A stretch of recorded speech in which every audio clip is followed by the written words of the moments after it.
Now what I'm gonna do is we're gonna go into the bay with the 3 branches across it, which is this one here. So what we're going to do is come forward to my focal point or reference point, which for me is the edge of this window button. Okay, so then what we're going to do, doing it one-handed because I've got the camera in the other hand, is full right lock. Don't worry about the dry steering, and we're going to let it come round till we're at the 2 o'clock position, which is about there. That gives us then, you can see in the mirror, that view. So we go into reverse. We're going to do full right lock, and then we're going to let it come back until the front of the car in the mirror is level with the white line, so you can see it's coming round, and at that point we stop. We look on this side again. It's good positioning. So now 1.5 turns back to straighten the wheel, and we come back in a straight line till the red line is just touching the curb, and that's how we do the 45-degree reverse park.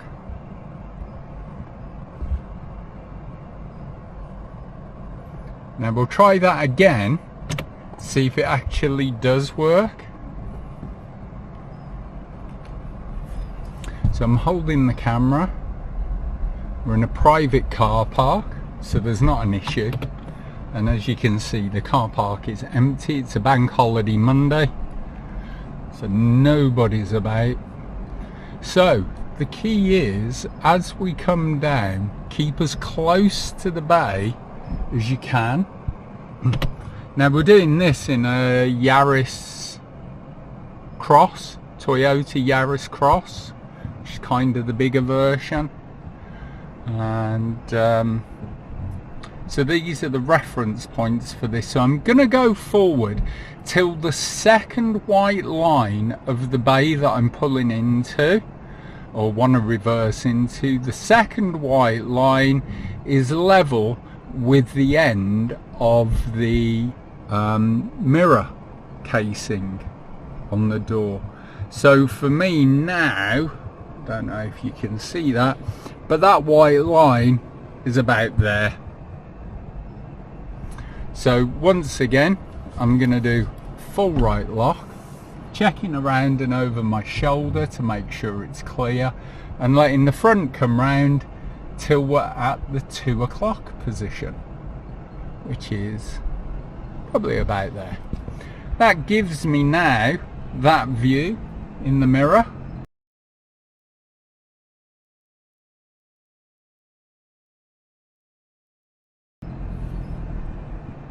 So I'm going to go into reverse, I'm going to do full left lock, and again, don't worry about dry steering, because the most you can get on your test for it is 1 driving fault, and it's way better to get 1 driving fault than it is to get a serious, because you get this completely wrong. So we're on full left lock, we let it come round. Now you can already see in the mirror that that's coming round quite nicely. So we're waiting for the front to come level, then we stop. We're going to turn it half a turn to the bottom, 1 more turn to straighten it. This is the view from this side, so you can see it's a pretty good and level point to stop, and then we're just going to come back, still looking around, but wait until the red line on the reversing camera is just touching the curb, and we stop there. we go into park. We're just gonna unplug the camera because it's on charge. We're gonna get out and we're gonna have a look.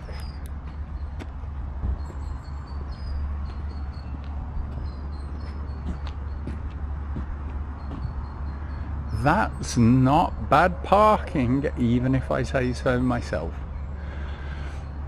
So that's the 45-degree method when you're reversing to the left.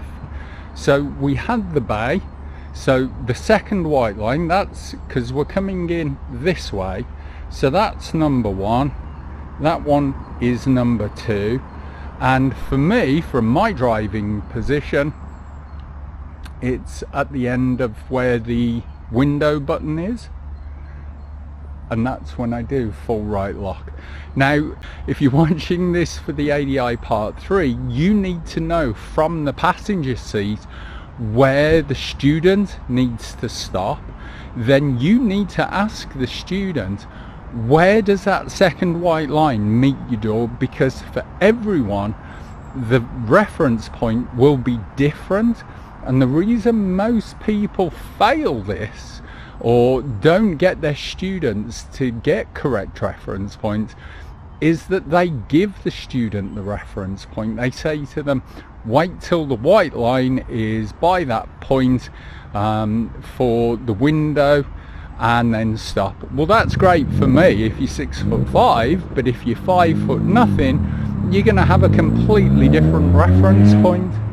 So that's what you need to do. Make sure that you know the reference point as the instructor, and then ask the pupil.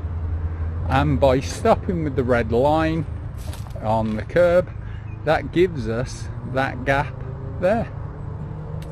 That's pretty impressive, gotta say. I enjoyed that. That was the 45-degree angle left turn, left reverse bay park. So let's try now the right one. Now this will be slightly different because I'm closer to the bay, but we're just gonna see if this works anyway. Round. As close to the line as we can.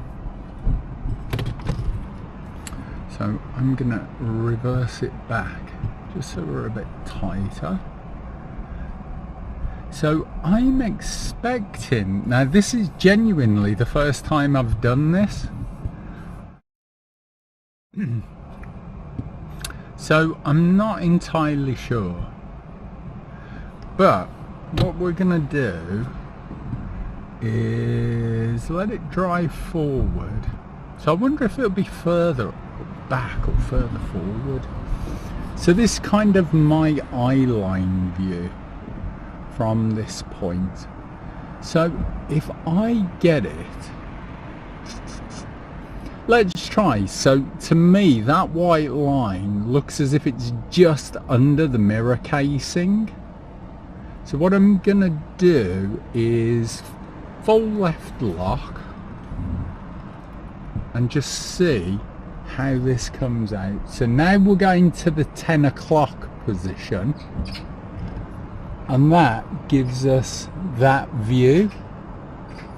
So I'm thinking that might not work, but we'll do full right lock and we'll let it start to come round.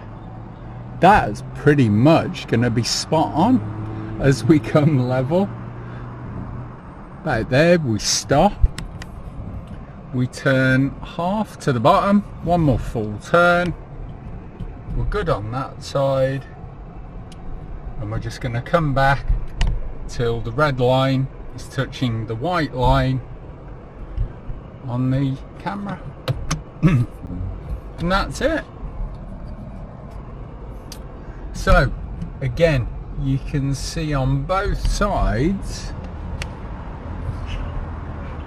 that's pretty impressive. So the key is just finding out what your own reference points are in your car. If you're a learner, just try a particular point, see if it works, or whether you need to go further forward, further back. If you're an instructor, it's about finding out from the passenger side where the person needs to stop. So practice yourself from the driver's side, then quickly just jump in. So I'll just show you this while we're here. And you can see that's a pretty impressive bit of reversing, Chris, if you don't mind me saying, mate.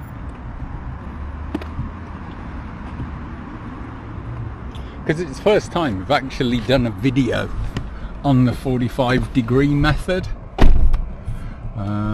So I'm just impressed for myself. I'm not used to the pupils doing it. You forget how to do it yourself, to be honest.